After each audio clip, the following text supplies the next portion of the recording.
everyone, and welcome to Daily Newspaper Analysis. So we will be analyzing the important articles for yesterday, that was 21st of October, and today, that is 22nd October. So we have three articles for our discussion. The first one is from the Hindu newspaper, which is titled as Outlining the National Security. So this talks about that how can we enhance the ability to secure our nation more, specifically when it comes to the cybercrime and other kinds of problems that we might be facing. The second article is from the Indian Express, which is titled as Questions Regarding the Deputy Speaker Election. So basically, what are the powers of the Deputy Speaker? How is he elected? All of these things will be discussed in this article. And the last article we have is again from the Indian Express, which is titled as The 100 crore mark for vaccine against COVID. So basically, as recently India has touched the 100 crore mark for vaccinating the people. So how, what can we do in the coming times and what better can be done in this direction will be discussed here. So this newspaper analysis is presented by me. My name is Sheva Khan. I am a BA LLB law graduate and I have completed my law degree from Uttaranchal University in the year 2019. I completed my degree with a gold medal in my batch. I also have been a national debater and a public speaker, and here at LawSikho, I'm working as the manager for current affairs vertical. If you wish to connect with me, you can find me on my Twitter as well as LinkedIn handles. The links to both are available on the description box below. Let's see what is the multiple choice question from our previous discussions. There is -% reservation for women in posts of pleaders and public prosecutors.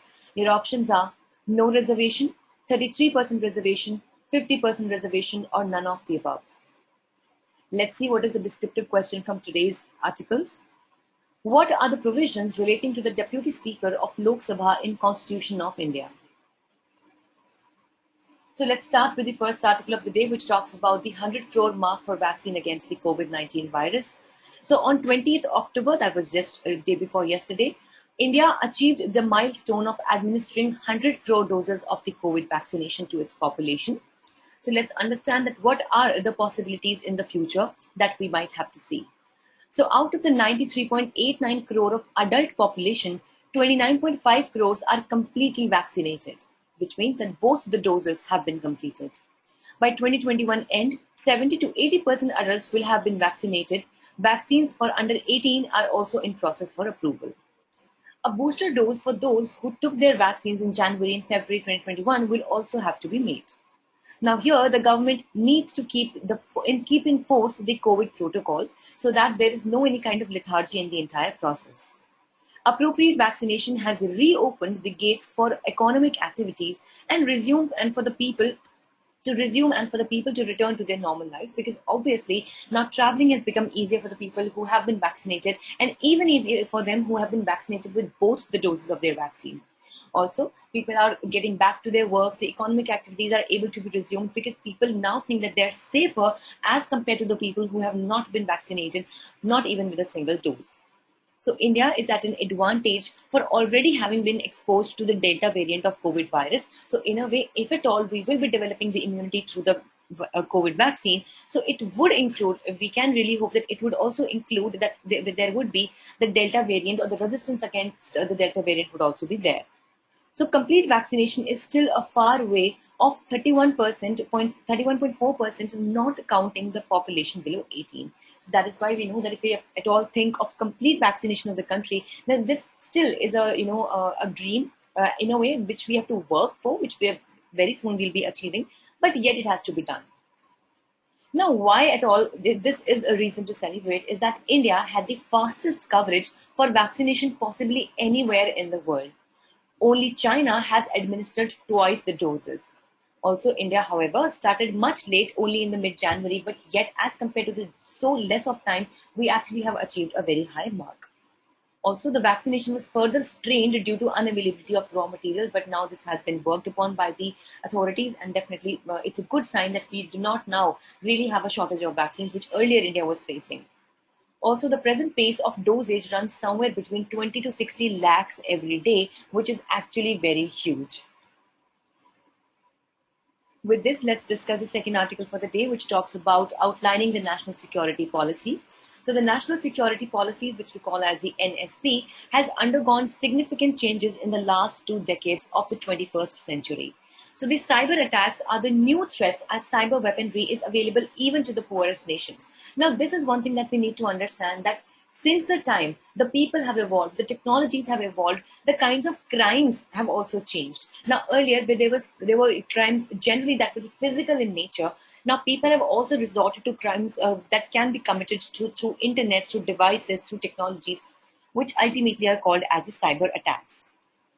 Now let's understand that how does the cyber terrorism shape the national security policy. So in cyber warfare, metrics like the GDP and the size of a nation become irrelevant for determining warring capacity or deterrence. Now this is one thing that we need to understand here, that for example, country A is physically in war with country B. Now in this situation, both the countries will need to have the physical assets, the defense mechanisms, the technologies, that these could be tanks, these could be artilleries, guns, and various kinds of missiles, fighter jets, and whatnot.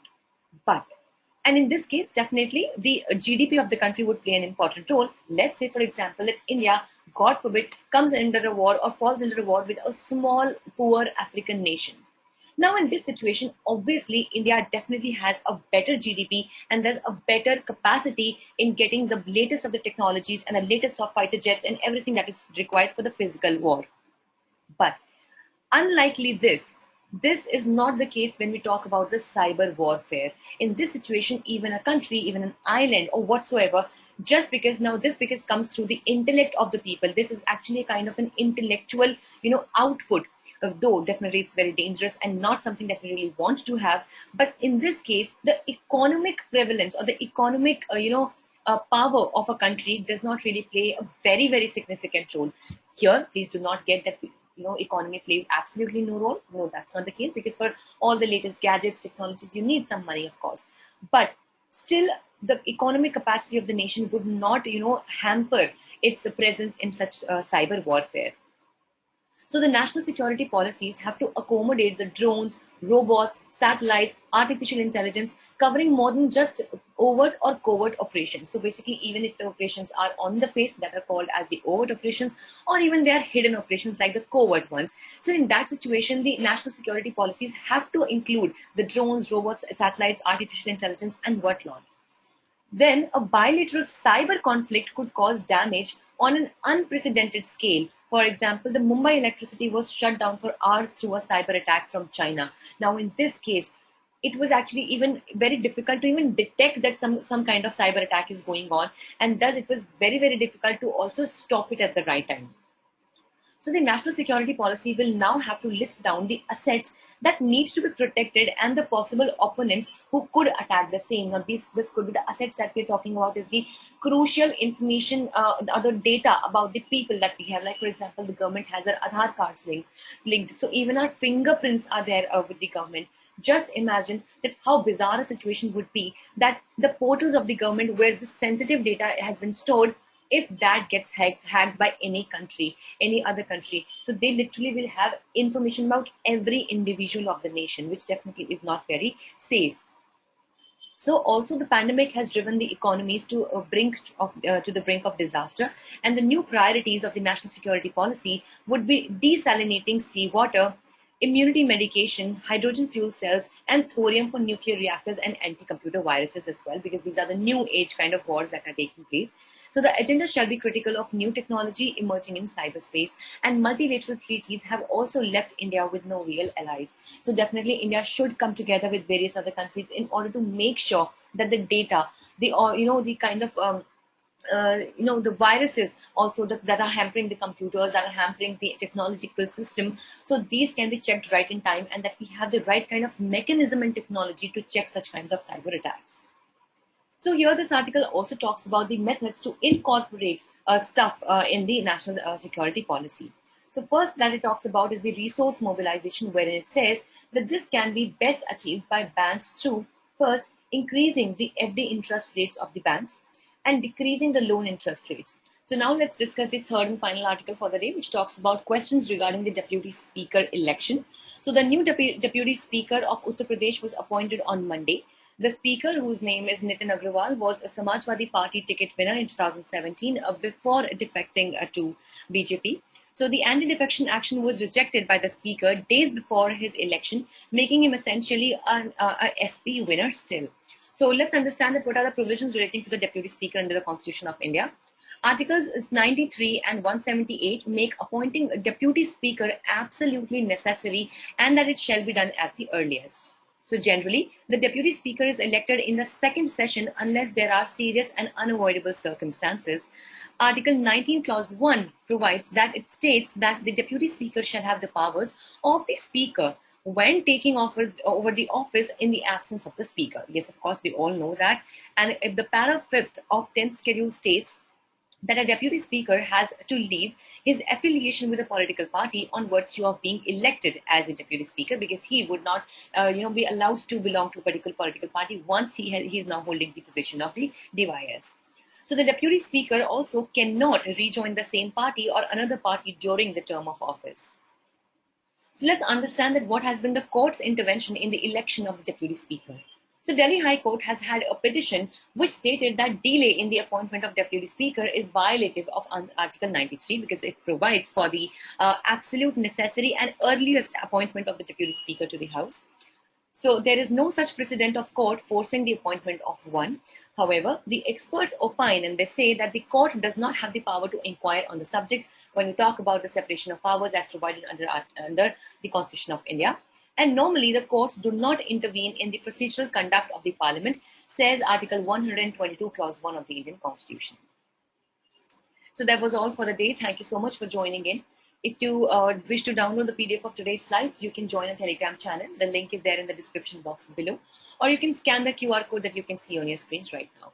Also, do not forget to follow us on our official Instagram channels for LawSikho, Judiciary, CLAT Prep, UGC Net, as well as Law Finance. Thank you so much.